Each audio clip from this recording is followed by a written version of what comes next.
വത്തിക്കാന്റെ നിർണായകമായ തീരുമാനം ഉണ്ടായിരിക്കുകയാണ്. വത്തിക്കാനിൽ നിന്നും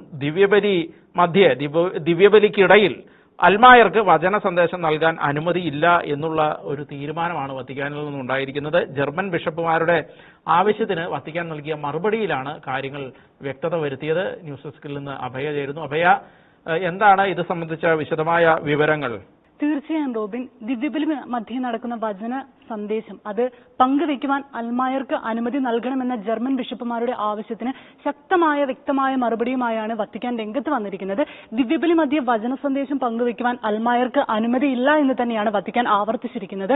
സഭയുടെ അടിസ്ഥാനപരമായ നിയമസംഹിതകളിൽ, ആരാധനാക്രമവുമായി ബന്ധപ്പെട്ട നിയമസംഹിതകളിൽ യാതൊരു വിധത്തിലുള്ള മാറ്റവും വരുത്താൻ സാധ്യമല്ല എന്ന നിർണായകമായ ഒരു തീരുമാനം തന്നെയാണ് വത്തിക്കാൻ അറിയിച്ചിരിക്കുന്നത്. വത്തിക്കാന്റെ ആരാധനാക്രമങ്ങൾക്കും അതുപോലെ തന്നെ കൂദാശകൾക്കുമായുള്ള ഡിക്കാസ്ട്രിയാണ് ഈ കാര്യത്തിൽ ജർമ്മൻ ബിഷപ്പുമാർക്ക് മറുപടി നൽകിയിരിക്കുന്നത്. ചില പ്രത്യേക സാഹചര്യങ്ങളിൽ പരിശുദ്ധ കുർബാന മധ്യേ വചന സന്ദേശം പങ്കുവെക്കാൻ പ്രത്യേക യോഗ്യതയുള്ള അൽമായർക്കും അതുപോലെ തന്നെ സ്ത്രീകളടക്കമുള്ള സാധാരണ വിശ്വാസി സമൂഹത്തിനും അനുമതി നൽകണമെന്നായിരുന്നു ജർമ്മൻ ബിഷപ്പുമാരുടെ ആവശ്യം. ജർമ്മൻ ബിഷപ്പുമാരുടെ സിനഡൽ സമ്മേളനവുമായി ബന്ധപ്പെട്ട് ഇപ്പോൾ നടന്നുകൊണ്ടിരിക്കുന്ന സിനഡൽ സമ്മേളനവുമായി ബന്ധപ്പെട്ടുകൊണ്ടായിരുന്നു ആ ജർമ്മൻ ബിഷപ്പ് സമ്മേളനമാണ് വത്തിക്കാനോട് ഈ ഒരു ആവശ്യം ഉന്നയിച്ചത്. എന്നാൽ ഈ കാര്യത്തിൽ ഇത് സാധ്യമല്ലെന്നും അഭിഷിക്തരായ വൈദികർക്കും അതുപോലെ തന്നെ ഡീക്കന്മാർക്കുമാണ് ദിവ്യബലി മധ്യേ വചനം പങ്കുവെക്കുവാൻ അനുമതി ഉള്ളൂ എന്നും വത്തിക്കാൻ വ്യക്തത നൽകിയിരിക്കുകയാണ്.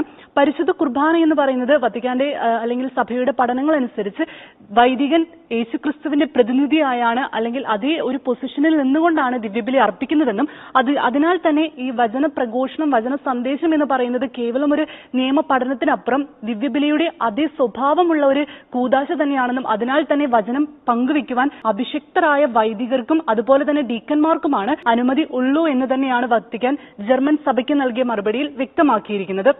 അത് മാത്രമല്ല, വത്തിക്കാൻ കൂട്ടിച്ചേർത്തൊരു കാര്യമുണ്ട്.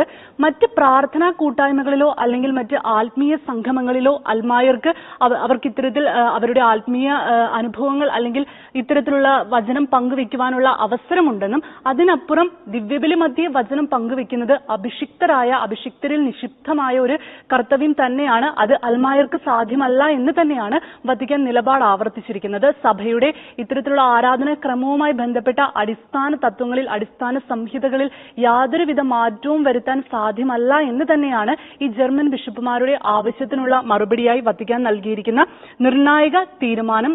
റോബിൻ.